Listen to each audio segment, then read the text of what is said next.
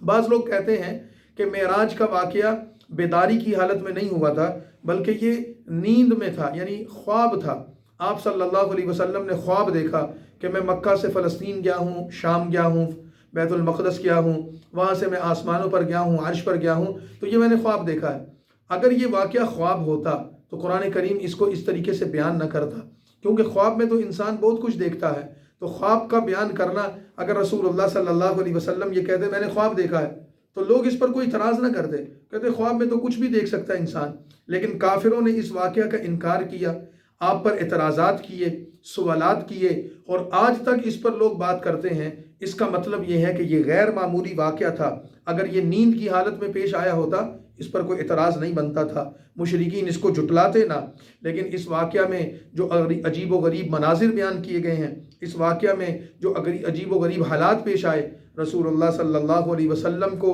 جو اللہ تعالیٰ نے اس کائنات کے رموز دکھائے، اس کے اسرار دکھائے، وہ تمام کی تمام چیزیں اس واقعہ میں جو بیان کی گئیں تو وہ اس بات پر مبنی ہے کہ یہ حقیقت میں جسمانی اعتبار سے تھا کہ آپ ہوش میں تھے، بیداری کی حالت میں تھے، اور آپ اللہ کے حکم سے مکہ سے چلے، مدینہ پہنچے اور شام پہنچے، اور وہاں سے آپ پھر آسمانوں کی طرف تشریف لے گئے۔ اب جس زمانے میں رسول اللہ صلی اللہ علیہ وسلم پر یہ واقعہ پیش آیا اور یہ سفر پیش آیا تو آپ نے یہ بتایا کہ میں کیسے گیا، تو آپ نے فرمایا کہ جبرائیل میرے پاس آئے اور براق ایک سواری لے کر آئے جس پر میں سوار ہوا، اور براق برق جس طرح بجلی کو کہتے ہیں، تو بجلی کی رفتار کتنی ہوتی، تو نہ اس کی لامحدود رفتار، تو آپ نے فرمایا کہ وہ براق تھا، یعنی ایک ایسا جانور تھا، ایک ایسی سواری تھی کہ جہاں اس کی نگاہ پڑتی تھی وہاں اس کا قدم پڑتا تھا، اتنی تیز رفتار سے وہ چلتا تھا۔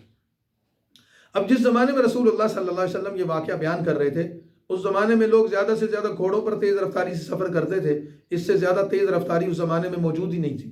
کوئی سواری موجود ہی نہیں تھی۔ لیکن آج کے زمانے میں معراج کے سفر کو انکار کرنا یہ تو خام خیالی ہو سکتی ہے، بے عقلی ہو سکتی ہے کہ آج کے زمانے میں جب ایسے راکٹ بن گئے ہیں، ایسے جہاز بن گئے ہیں جو آواز کی رفتار سے زیادہ سفر کرتے ہیں، ایسے زمانے میں کہ جب انسان زمین سے چل کر چاند پر پہنچ رہا ہے، مریخ پر پہنچ رہا ہے، خلاؤں میں جا رہے ہیں، فضاؤں میں جا رہے ہیں، اور انسان دوسرے سیاروں اور دوسرے ستاروں پر جا کر اپنی بستیاں بنانے کے لیے تیاری کر رہا ہے، ایسے موقع پر رسول اللہ صلی اللہ علیہ وسلم کے اس معجزے کا انکار کرنا یہ جہالت اور کم عقلی اور حماقت کے علاوہ کچھ نہیں ہو سکتا۔ کہ اگر انسان اپنی محدود طاقت، اپنے محدود وسائل اور علم کے ساتھ زمین سے آسمان پر جا سکتا ہے، زمین سے مریخ کی طرف سفر کی تیاریاں کر سکتا ہے، اگر وہ خلاؤں میں جا سکتا ہے، وہ جہاز اور خلائی جہاز بنا سکتا ہے، تو پھر وہ رسول اللہ صلی اللہ علیہ وسلم کو اللہ تعالیٰ اپنی قدرت اور طاقت سے زمین سے آسمانوں پر لے جائیں، اس میں کیا مشکل ہے؟ اللہ تو کسی سبب کا محتاج نہیں ہے۔ تو یہ تفصیل کے ساتھ یہ واقعہ ذکر کر دیا، اور اس کے ساتھ ہی پھر سورت کے پہلے ہی رکوع میں وَآتَيْنَا مُوسَى الْكِتَابَ وَجَعَلْنَاهُ هُدًى وَقَضَيْنَا إِلَى بَنِي إِسْرَائِيلَ فِي الْكِتَابِ، یہاں سے بنی اسرائیل کے دو واقعات ذکر کیے، اور ان کا حاصل یہ ہے کہ بنی اسرائیل کو اللہ تعالیٰ نے موسیٰ علیہ السلام کی زندگی میں فرعون کے غرق ہونے کے بعد اس چیز کا وعدہ کیا تھا کہ تمہیں فلسطین کی سرزمین کا مالک بنا دیا جائے گا، اور پھر اللہ تعالیٰ نے ان کو وہ سرزمین عطا کر دی۔ لیکن ان سے یہ کہا گیا تھا کہ جب تک تم اللہ تعالیٰ کے حکموں کی اطاعت کرتے رہو گے اور اللہ تعالیٰ کے احکامات کے مطابق زندگی گزارو گے، اس وقت تک یہ اقتدار تمہیں حاصل رہے گا۔ لیکن اگر تم فتنہ و فساد میں پڑ جاؤ گے، اگر تم احکامات الہی کی خلاف ورزیاں کرو گے، تو پھر بطور سزا ہم تمہارے اوپر اپنے بندوں کو مسلط کر دیں گے، یعنی تم پر ظالم لوگ مسلط ہو جائیں گے۔ تو اس میں دو واقعات ذکر کیے گئے ہیں کہ حضرت موسیٰ علیہ السلام کے بعد بنی اسرائیل جب اللہ کی تعلیمات کو اور پیغمبروں کی تعلیمات کو چھوڑ چکے تھے، اور انہوں نے ایک ظلم یہ کیا کہ اپنے نبی حضرت شعیع علیہ السلام کو قتل کر دیا، اور ان کی قتل کے نتیجے میں اللہ تعالیٰ نے بخت نصر کے نام کا ایک بادشاہ ان پر مسلط کیا، جس نے پورے بیت المقدس اور فلسطین پر آ کر قبضہ کر لیا، یہودیوں کو اپنا غلام بنایا، ان کے مردوں کو قتل کیا، ان کے گھروں کو اجاڑا، ان کے گرجوں کو جلا دیا، اور ان کی تورات کو جلا دیا، اور ہزاروں کی تعداد میں بنی اسرائیل کو قید اور گرفتار کر کے وہ اپنے ساتھ لے گیا۔ ایک واقعہ یہ ذکر کیا۔ دوسرا واقعہ یہ ذکر کیا کہ بنی اسرائیل کو پھر ایک عرصے کے بعد اس غلامی سے نجات ملی اور اللہ تعالیٰ نے پھر ان کی طرف نبی بھیجے، تو وہ حضرت زکریا علیہ السلام تھے، حضرت یحییٰ علیہ السلام تھے ان کے بیٹے۔ تو یہودیوں نے یہ بدبختی کی کہ ان کا فتنہ اور فساد ایک دفعہ پھر عروج کو پہنچا اور انہوں نے اپنے پیغمبر حضرت زکریا کو قتل کر دیا، حضرت یحییٰ کو شہید کر دیا۔ تو یہ یقتلون الانبیاء بغیر حق، کہ یہ بنی اسرائیل یہودی ایسے بدبخت ہیں کہ یہ اللہ کے نبیوں کو ناحق قتل کر دیتے تھے۔ تو اس کے نتیجے نے پھر اللہ تعالیٰ کی طرف سے ایک بادشاہ ان پر مسلط کیا گیا جس کے ظلم و ستم کی داستانیں آج بھی دنیا میں مشہور ہیں۔ تو اللہ تعالیٰ نے مسلمانوں کو یہ بتا دیا بنی اسرائیل کے واقعات کو ذکر کر کے کہ یہ بنی اسرائیل یعنی یہ یہودی جو نبی کریم صلی اللہ علیہ وسلم کے زمانے میں بھی اپنے آباء و اجداد کی روایات کو برقرار رکھے ہوئے ہیں، جرائم کرتے ہیں، سازشیں کرتے ہیں، فتنہ و فساد برپا کرتے ہیں۔ ایک وقت آئے گا کہ آپ صلی اللہ علیہ وسلم کو اللہ اقتدار دیں گے اور ان بنی اسرائیل کو اس ملک سے نکال دیا جائے گا، یعنی جزیرہ عرب سے ان کو نکال کر ان کو ذلیل کر دیا جائے گا۔ تو ان کی روایت یہ رہی ہے کہ جب اللہ ان کو سہولت دیتا ہے، اللہ ان کو آسانیاں دیتا ہے، وسائل دیتا ہے، تو ان کی تاریخ یہ ہے کہ یہ فتنہ و فساد برپا کرتے ہیں، زمین کو فساد سے اور خون ریزی سے بھر دیتے ہیں، اور پھر اللہ سزا کے طور پر ضربت علیہم الذلۃ والمسکنہ، یہ اللہ کا اعلان ہے یہودیوں کے بارے میں کہ سزا کے طور پر اللہ ان پر ظالم لوگوں کو مسلط کر دیتے۔ ہمارے اس موجودہ دور میں بھی گزشتہ صدی میں یہودیوں پر جب ان کا ظلم و ستم اپنی انتہا کو پہنچ گیا اور پوری دنیا میں انہوں نے جنگ عظیم اول، جنگ عظیم دوم جب فساد مچایا، تو اللہ نے جرمنی کے ہٹلر کے طور پر ان پر ایک ظالم بادشاہ کو مقرر کیا جس نے ان کو مارا، قتل کر ڈالا، ان کو جلایا، اور آج تک یہودی اس کے نام کو سنتے ہیں تو کانپ اٹھتے ہیں۔ اور آج پھر پوری دنیا میں یہودیوں کا تسلط ہے، پوری دنیا میں انہوں نے فساد اور فتنہ مچا رکھا ہے۔ تو جب اللہ چاہے گا پھر کسی کو لائے گا اور پھر ان کی کمر توڑے گا اور پھر ان کو ذلیل و رسوا کرے گا، تو یہ قیامت تک ان کے ساتھ یہ سلسلہ چلتا رہے گا۔ یہ حالات بیان کر کے پھر دوسرے رکوع میں بنی اسرائیل کے قیامت کے احوال کو ذکر کیا، کیونکہ یہ سورت بھی مکی ہے تو اس میں قیامت کا ذکر ہے، توحید کا ذکر ہے، نبوت اور رسالت کا بیان ہے۔ تو اللہ تعالیٰ انسان کو بتاتے ہیں کہ یہ یہودیوں کے واقعات تمہارے لیے سبق ہیں، اپنے اعمال کو درست کرو، قیامت کے دن تمہارا اعمال نامہ تمہارے سامنے پیش کیا جائے گا اور یہ کہا جائے گا وَنُخْرِجُ لَهُ يَوْمَ الْقِيَامَةِ كِتَابًا يَلْقَاهُ مَنْشُورًا، ایک کتاب تمہارا نامہ اعمال تمہارے سامنے رکھ دیا جائے گا اور کہا جائے گا اقرأ کتابک کفیٰ بنفسک اليوم علیک حسیبا، لو اپنا نامہ اعمال پڑھ لو، اپنی کتاب دیکھ لو، جو کچھ تم دنیا میں کرتے رہے ہو وہ ساری کی ساری چیزیں تمہاری زندگی کے اعمال اور تمہارے تمام معاملات وہ اس کتاب میں لکھے ہوئے ہیں۔ لہذا انسان کو اپنی تخلیق نہیں بھولنی چاہیے، اپنے رب کو نہیں بھولنا چاہیے، اور اپنی ذمہ داریوں سے اس کو صرف نظر نہیں کرنا چاہیے، اس کو آخرت کو سامنے رکھ کر اپنی زندگی کو گزارنا چاہیے۔ پھر سورہ بنی اسرائیل کے 4 نمبر رکوع میں اجتماعی زندگی کے حوالے سے اسلام نے ایسے آداب اور اخلاق بیان کیے ہیں کہ جو انتہائی کارآمد اور مفید چیزیں ہیں، انتہائی قیمتی نصیحتیں اللہ تعالیٰ نے ذکر فرما دیں کہ جو قرآن کریم کی عظمت کو بیان کرتی ہیں، انسان کی فطرت و طبیعت میں جو چیزیں داخل ہیں، جلد بازی ہے اور انسان اپنے اعمال کے نتائج میں جو ہے وہ لاپرواہی کرتا ہے، اور اسی طرح انسان کی انفرادی یا اجتماعی زندگی مختلف تنازعات کا شکار ہو جاتی ہے، ان تمام چیزوں کو درست کرنے اور انسانی فطرت کو اللہ تعالیٰ کے بتائے ہوئے طریقے پر چلانے کے لیے 13 اسلامی احکام یا یوں کہہ لیں آداب یا اخلاقی معیار یہاں ذکر فرما دیے ہیں کہ جو انسان ان کو اختیار کر لے، جو جماعت یا قوم ان کو اختیار کر لے، وہ ہمیشہ عزت مند رہے گی۔ 13ویں رکوع میں اس کی 4تھے رکوع میں اس کی تفصیل ذکر کی گئی۔ مثال کے طور پر وَلَا تَقْتُلُوا أَوْلَادَكُمْ خَشْيَةَ إِمْلَاقٍ، اور اس سے پہلے اللہ کی توحید کی بات کی گئی۔ سب سے بنیادی بات یہ کی گئی کہ مسلمانوں ان 13 چیزوں کا خیال رکھو۔ مثال کے طور پر نمبر 1 اللہ کے سوا کسی کی عبادت نہ کرنا، نمبر 2 والدین کے ساتھ بھلائی اور حسن سلوک کرنا۔ والدین کے ساتھ بھلائی اور حسن سلوک کرنے کا بات یہ ہے کہ تمہارے والدین تمہارے دنیا میں آنے کا ذریعہ ہیں۔ وَقَضَىٰ رَبُّكَ أَلَّا تَعْبُدُوا إِلَّا إِيَّاهُ وَبِالْوَالِدَيْنِ إِحْسَانًا، اللہ کی عبادت کرنے کے بعد سب سے ضروری چیز تمہارے ذمہ یہ ہے کہ تم اپنے والدین کی اطاعت و فرمانبرداری کرو اور ان کو تکلیف نہ دو، کیونکہ اللہ تمہارا خالق ہے پیدا کرنے والا، اس وجہ سے اس کی عبادت کرنی ہے، اور تمہارے والدین تمہارے اس دنیا میں آنے کا ذریعہ ہیں، اس وجہ سے ان کا ادب و احترام کرنا ہے۔ پھر فرمایا کہ رشتہ داروں، مسکینوں اور مسافروں کو ان کا حق ادا کرنا ہے۔ نمبر 4، اپنے مال کو فضول خرچی میں نہ اڑاؤ، اس وجہ سے کہ فضول خرچی کرنے والا ان المبذرین کانوا اخوان الشیاطین، وہ تو شیطان کے بھائی ہیں۔ اللہ نے تمہیں مال دیا ہے، وسعت دی ہے، تو اس کا مطلب یہ نہیں کہ اس کو ضائع کرتے رہو۔ نمبر 5، تمہیں اللہ نے مال دیا ہے تو بخل نہ کرو، ہاتھ کو کشادہ رکھو، سخاوت کرو، یہ اللہ کو بڑا پسند عمل ہے۔ اسی طرح اپنی اولاد کو مفلسی کے ڈر سے قتل نہ کرو۔ زمانہ جاہلیت میں یہ رواج تھا کہ لوگ خصوصاً اپنی بیٹیوں کو اس ڈر سے قتل کر دیتے تھے کہ ہم ان کو کھلائیں گے پلائیں گے کہاں سے، لڑکوں کو اس وجہ سے باقی رکھتے تھے کہ یہ تو کما کر لائیں گے۔ اسی طرح کسی جاندار کو ناحق قتل نہ کرو۔ اللہ تعالیٰ نے جو مخلوقات پیدا کی ہیں، جانور ہیں، حیوان ہیں، درندے ہیں، یہ ساری اللہ کی مخلوق ہیں، سارے جاندار ہیں، ناحق اور بلا وجہ کسی کو قتل کر کے اذیت نہ دو۔ یتیم کے مالوں میں ناجائز تصرف نہ کرو۔ اگر کسی یتیم کا مال تمہارے پاس آ گیا اور تمہاری نگرانی آ گئی اور تم اس کی حفاظت کرو، اس کا حساب کتاب رکھو اور اس میں امانت اور دیانت کو کام کرو، امانت اور دیانت سے کام کرو۔ 9ویں نمبر پر اپنے وعدوں کو پورا کرو۔ اللہ تعالیٰ سے جو وعدہ کیا اس کو بھی پورا کرو، اگر بندوں سے وعدہ کیا تو اس کو بھی پورا کرو۔ 10ویں نمبر پر ناپ تول میں کسی قسم کی کمی نہ کرو، خیانت نہ کرو، بددیانتی نہ کرو۔ اللہ نے شعیب علیہ السلام کی قوم کا ذکر کیا کہ وہ قوم جو تھی وہ ناپ تول میں کمی کرتی تھی، اس وجہ سے ان پر عذاب آیا۔ اسی طرح نمبر 11، جس چیز کی تمہیں تحقیق نہ ہو، تصدیق نہ ہو، بغیر تحقیق اور تصدیق کے اس کے پیچھے پڑھ کے لوگوں کو بیان نہ کرتے رہو، اس طرح زیادتی اور ظلم ہوگا۔ اسی طرح وَلَا تَمْشِ فِي الْأَرْضِ، اور زمین پر وَلَا تَمْشِ فِي الْأَرْضِ مَرَحًا، اکڑ اکڑ کر نہ چلو۔ یہ اکڑ کر چلنا یہ تکبر کی علامات میں سے ہے، اور فرمایا اِنَّكَ لَن تَخْرِقَ الْأَرْضَ وَلَن تَبْلُغَ الْجِبَالَ طُولًا، تمہارے اکڑ کر چلنے سے نہ زمین پھٹے گی، نہ پہاڑوں پر کوئی اثر پڑے گا۔ ہاں تم متکبر بن کر اللہ تعالیٰ کی نگاہوں سے، نظر کرم سے دور ہو جاؤ گے۔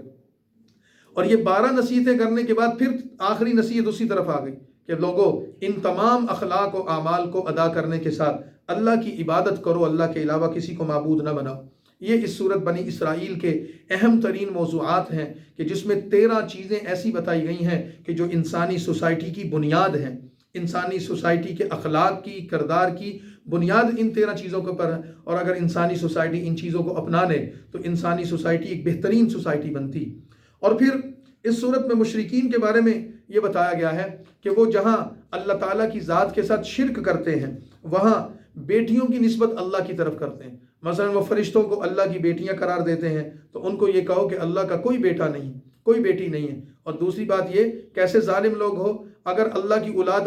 مانتے ہو اور اپنے لیے بیٹوں کو پسند کرتے ہو اور اللہ کے لیے بیٹیوں کو پسند کرتے ہو، تمہارا یہ طرز عمل غلط ہے۔ فرمایا کہ یہ انسان گمراہی کے راستے پر چل رہا ہے، تو اس انسان کے گمراہ ہونے کی ایک سبب بتا دیا کہ وہ شیطان ہے، کہ شیطان نے انسان کی تخلیق ہی سے جب آدم علیہ السلام کو پیدا کیا تو اس کو اللہ کے حکم سے سجدہ کرنے سے انکار کر دیا تھا، اور یہ کہا کہ یہ مٹی سے پیدا ہوا ہے اور میں آگ سے پیدا ہوا ہوں، لہٰذا میں آدم کو سجدہ نہیں کروں گا۔ تو وہیں سے انسان کے ساتھ شیطان کی دشمنی کا آغاز ہوا، اور اس کے نتیجے میں شیطان انسان کو گمراہی کے راستے پر چلا رہا ہے۔ اور پھر یہ کہا کہ یہ کافر لوگ اخروی زندگی کا انکار کرتے ہیں اور بڑے تعجب سے اور بڑے فخر سے کہتے ہیں کہ جب ہم مر جائیں گے، بوسیدہ ہڈیاں ہو جائیں گے، ہماری ہڈیاں ریزہ ریزہ ہو کر مٹی میں مل جائیں گی، تو ہم نئے سرے سے کیسے زندہ ہوں گے؟ تو اللہ تعالیٰ فرماتے ہیں یہ ہمارا وعدہ ہے، ہم نے اعلان کیا ہے، ہم تمہیں زندہ کر کے دکھائیں گے۔ اور پھر نبی کریم صلی اللہ علیہ وسلم کے حوالے سے بتایا کہ یہ کافر آپ سے معجزات کا مطالبہ کرتے ہیں کہ آپ صلی اللہ علیہ وسلم اگر نبی ہیں تو یہاں زمین سے کوئی چشمہ جاری کر دیں، اگر آپ صلی اللہ علیہ وسلم نبی ہیں تو مکہ کے خشک پہاڑوں میں باغات لہرا دیں، درخت نکال دیں اور ان پر پھل لگوا دیں، اور اگر آپ اللہ کے سچے نبی ہیں تو آسمان کو ہمارے سر پر لا کر گرا دیں، اس کا کوئی ٹکڑا توڑ کر لے آئیں۔ اگر آپ صلی اللہ علیہ وسلم اللہ کے سچے نبی ہیں تو ہمارے سامنے کوئی فرشتوں کو لے کر آؤ تاکہ ہم اپنی آنکھوں سے دیکھ سکیں۔ اگر آپ صلی اللہ علیہ وسلم اللہ کے نبی ہیں تو آپ ہمارے سامنے سونے کا گھر بنا دیں، سونے کی اینٹیں ہوں، محل ہو، تو ہم مان جائیں گے کہ آپ صلی اللہ علیہ وسلم نبی ہیں۔ یا آپ اللہ کے نبی ہیں تو آپ کے لیے آسمان سے کوئی سیڑھی کیوں نہیں اترتی جس پر چڑھ کر آپ آسمان پر چلے جائیں؟ یا آسمان سے کوئی تحریر کیوں نہیں آتی جس کو ہم دیکھ کر پڑھ لیں؟ یہ فضول اور لغو باتیں کافروں نے کی جو بنی اسرائیل میں ذکر کی گئیں، ان سب کے جواب میں یہ بات بتائی گئی کہ بے شک آپ اللہ کے سچے نبی ہیں، ان کے مطالبات فضول ہیں، ان کی باتیں احمقانہ ہیں، ان کا طرز عمل جاہلانہ ہے۔ قرآن کریم رسول اللہ صلی اللہ علیہ وسلم پر اس وجہ سے نازل کیا گیا کہ آپ ان کو دعوت دیں، ان کے سوالات کے جوابات دیں، لیکن اگر یہ کج فہمی اور بے عقلی کی باتیں کریں گے تو اس کا علاج ان کا کوئی نہیں ہے، ان کو پھر اللہ کے سپرد کر دیں۔ ہاں، اللہ کے نبی صلی اللہ علیہ وسلم پر جو قرآن نازل ہوا ہے، اس قرآن کے نازل ہونے اور اس کے معجزہ ہونے کے دلائل دیتے ہوئے اس کی عظمت و صداقت کو بیان کیا۔ مثال کے طور پر یہ بات فرمائی کہ اللہ کی طرف سے انسان کو عزت اور احترام دینے کے لیے اس قرآن کو نازل کیا گیا ہے، اور اللہ تعالیٰ نے انسان کو روح اور زندگی کی نعمت عطا کی، اس وجہ سے انسان اس روح اور زندگی کی قدر کو پہچانے، قرآن اس وجہ سے عطا کیا گیا ہے۔ پھر اسی طرح اس قرآن کے ذریعے اللہ کے نبی کو احکامات دیے گئے، نماز ادا کرنے کا حکم دیا گیا، یا مثال کے طور پر آپ کو تہجد ادا کرنے کا حکم دیا گیا، تو یہ قرآن اس وجہ سے نازل کیا گیا۔ اب جب مکہ کی زندگی میں کافروں کی طرف سے تکلیفوں اور مصائب حد سے زیادہ بڑھ گئے اور بالآخر رسول اللہ صلی اللہ علیہ وسلم کو مکہ چھوڑ کر مدینہ ہجرت کرنی پڑی، تو اس کے رکوع نمبر 9 میں پھر اس ہجرت کی طرف ذکر کرتے ہوئے یہ بات بتائی گئی کہ اے نبی صلی اللہ علیہ وسلم، آپ نماز ادا کرتے رہیں، قرآن کی تلاوت کرتے رہیں، ثابت قدم رہیں۔ یہ لوگ جو آپ کو آپ کے شہر سے نکال رہے ہیں، یہ اپنا منصوبہ بنا رہے ہیں، آپ فکر نہ کریں، اللہ واپس آپ کو اس شہر میں لائے گا اور آپ صلی اللہ علیہ وسلم کو یہاں کا اقتدار دے گا۔ وَقُلْ رَبِّ أَدْخِلْنِي مُدْخَلَ صِدْقٍ وَأَخْرِجْنِي مُخْرَجَ صِدْقٍ وَاجْعَلْنِي مِن لَّدُنكَ سُلْطَانًا نَّصِيرًا، کہ آپ صلی اللہ علیہ وسلم جب ہجرت کے لیے روانہ ہو چکے تھے تو یہ آیت آپ پر نازل ہوئی کہ آپ کو پریشان نہیں ہونا، شہر مکہ آپ سے دور نہیں ہے، کچھ وقت کے لیے آپ رخصت ہو رہے ہیں، پھر آپ کو اللہ واپس لائے گا۔ آج آپ چھپ کر نکل رہے ہیں، کمزور ہو کر نکل رہے ہیں، آپ صلی اللہ علیہ وسلم کو اپنی جان بچانا ہے اور اپنے ساتھیوں کو بچانا ہے، اللہ آپ کی ایسی مدد کرے گا، کل آپ یہاں غالب ہو کر واپس آئیں گے۔ اور چند سالوں ہی میں اللہ نے اپنے وعدے کو پورا کر دکھایا اور اعلان کر دیا، جاء الحق وزهق الباطل، ان کو بتا دو کہ جب حق آتا ہے تو باطل بھاگ جاتا ہے، ان الباطل کان زہوقا، اور باطل کا تو انجام ہی ہے کہ اس نے بھاگنا ہی بھاگنا ہے اور اس نے تو ختم ہی ختم ہونا ہے۔ یہ اس صورت کے اندر، پھر اس صورت کے اختتام پر اس کے رکوع میں رسول اللہ صلی اللہ علیہ وسلم کو تسلی دیتے ہوئے حضرت موسیٰ علیہ السلام کا اور فرعون کا قصہ ذکر کر دیا کہ آپ صلی اللہ علیہ وسلم ان کافروں کی باتوں سے پریشان نہ ہو جائیں۔ آپ صلی اللہ علیہ وسلم کو اللہ تعالیٰ نے پچھلے نبیوں کے حالات اور واقعات بیان فرما کر یہ بات فرمائی کہ آپ موسیٰ اور فرعون کے قصے پر غور کریں کہ فرعون کتنا ظالم بادشاہ تھا، کتنا زبردست اس کا حکومت کا نظام تھا۔ حضرت موسیٰ نے اس کو معجزات دکھائے، حضرت موسیٰ نے اس کو دعوت دی، اس سے مکالمہ کیا، اس سے بات چیت کی، اس کو سمجھایا، لیکن اس کا تکبر، اس کی سرکشی اور اس کے دماغ کا جو فتور تھا وہ اس کو اس طرف آنے نہیں دیتا تھا۔ تو اس نے جب حضرت موسیٰ کی بات نہیں مانی تو انجام کیا ہوا؟ اس کا انجام یہ ہوا کہ بالآخر فرعون کو اللہ نے غرق کیا اور موسیٰ علیہ السلام اور ان کی قوم کو اللہ نے سرخ روئی عطا کی۔ اور اسی کلمات پر اللہ تعالیٰ نے اس صورت کا اختتام فرمایا ہے کہ اللہ تعالیٰ یہ فرماتے ہیں کہ نبی صلی اللہ علیہ وسلم کو آپ اللہ کے نمائندہ ہیں اور اللہ کا تعارف سب سے پہلے آپ کو حاصل ہونا چاہیے اور اس کے بعد آپ کے ذریعے انسانوں کو ہوگا۔ اور اللہ کا تعارف کیا ہے کہ اللہ ایک ہے، وحدہ لا شریک ہے، اور اس اللہ کے بڑے خوبصورت اور پیارے اسماء الحسنہ ہیں۔ تو اللہ تعالیٰ کو اس کے ذاتی نام اللہ سے پکارو، اس کے نام رحمان یا رحیم سے پکارو، یا اس کے دیگر صفاتی ناموں سے پکارو، لیکن اس کے وہ تمام اسماء وہ اللہ کی ذات کو، اس کے صفات کا تعارف لوگوں کے سامنے پیش کرتے ہیں۔ آپ اللہ کو مانیں، اس پر ایمان رکھیں اور ان کافروں کی باتوں سے گھبرائیں نہ۔ یہ سورہ بنی اسرائیل کا مضمون مکمل ہو گیا۔ نبی پاک صلی اللہ علیہ وسلم کے سامنے مشرکین مکہ نے ایک دفعہ کچھ لوگوں کو بھیجا اور کچھ سوالات پیش کیے، اور سوالات کی بنیاد یہ تھی کہ مکہ کے سرداروں نے ایک وفد مدینہ بھیجا، ہجرت سے پہلے کی بات ہے یہ، ایک وفد مدینہ بھیجا اور مدینہ میں اور اس کے ارد گرد رہنے والے یہودیوں کے پاس، اور ان کو جا کر کہا کہ تمہیں پتہ ہے کہ ہمارے شہر میں ہمارے قبیلے کا ایک بندہ وہ اپنے آپ کو اللہ کا نبی کہتا ہے، اس نے نبی ہونے کا دعویٰ کیا ہے، تو تم ہمیں بتاؤ، تمہارے پاس آسمانی کتابیں موجود ہیں، تم بھی پچھلے نبیوں کے ماننے والے ہو، تم ہمیں یہ بتاؤ کہ کوئی ایسا معیار کہ جس سے ہمیں یہ پتہ چل جائے کہ یہ سچا نبی ہے یا جھوٹا نبی ہے، نعوذ باللہ۔ تو یہودیوں نے ان کو یہ کہا کہ تم 3 سوال ان سے جا کر کرو. ہم تمہیں 3 سوال بتاتے ہیں، تم 3 سوال ان سے جا کر کرو. اگر وہ اللہ کا سچا نبی ہوگا تو ان 3 سوالوں کے یہ جواب دے گا، اور جواب بھی بتا دیے. اور اگر وہ اللہ کا سچا نبی نہیں ہوگا، اگر جھوٹا ہوگا اور ایسے ہی اپنے آپ کو نبی کہتا ہوگا، تو وہ ان 3 سوالوں کے جواب ایسے نہیں دے گا جیسے ہم بتا رہے ہیں، کیونکہ ان 3 سوالوں کا جواب وہی شخص دے سکتا ہے جس کے پاس وحی کا علم ہو. وہ 3 سوال کیا تھے؟ ان 3 سوالوں میں سے ایک سوال یہ تھا کہ روح کسے کہتے ہیں، روح کی حقیقت کیا ہے. دوسرا سوال یہ تھا کہ ان لوگوں کا واقعہ کیا ہے کہ جو چند نوجوان تھے اور وہ اپنے شہر کو چھوڑ کر کسی غار میں جا کر چھپ گئے تھے، اس کی تفصیلات بتاؤ. اور تیسرا یہ کہ وہ کون سا بادشاہ تھا کہ جس نے مشرق اور مغرب میں حکومت کی اور مشرق اور مغرب میں سفر کیا اور روئے زمین کے اکثر حصے پر اس کا اقتدار اور بادشاہت قائم تھی، وہ کون تھا. یہ 3 سوال بتا دو. اس بادشاہ کے متعلق بتاؤ، غار والوں کے متعلق بتاؤ، اور روح کے متعلق بتاؤ. اور پھر خود ہی انہوں نے ان سوالوں کے جواب بھی دے دیے کہ تم ان کو جواب نہ بتانا، ان جوابوں کو اگر وہ بیان کر دیں تو سمجھ لینا اللہ کے سچے نبی ہیں، اور اگر نہ بیان کریں یا کوئی اور بات کریں تو جھوٹے نبی ہیں. تو رسول اللہ صلی اللہ علیہ وسلم کے پاس کافر آئے، انہوں نے آپ صلی اللہ علیہ وسلم سے سوالات کیے، تو نبی کریم صلی اللہ علیہ وسلم نے تینوں باتوں کا وہی جواب ارشاد فرمایا جو یہودیوں نے پہلے نشاندہی کر دی تھی. وہ اس بات کی دلیل بن گیا کہ اللہ کے نبی سچے ہیں. ان 3 سوالوں میں سے ایک سوال اس سورہ بنی اسرائیل کے رکوع نمبر 10 میں ذکر کیا گیا ہے، وَيَسْأَلُونَكَ عَنِ الرُّوحِ، کہ آپ صلی اللہ علیہ وسلم سے یہ سوال کرتے ہیں کہ روح کیا ہے. تو آپ ان کو بتا دیں قُلِ الرُّوحُ مِنْ أَمْرِ رَبِّي، کہ روح اللہ کا ایک حکم ہے. وَمَا أُوتِيتُم مِّنَ الْعِلْمِ إِلَّا قَلِيلًا، اس سے زیادہ تمہیں اس کا کوئی علم نہیں.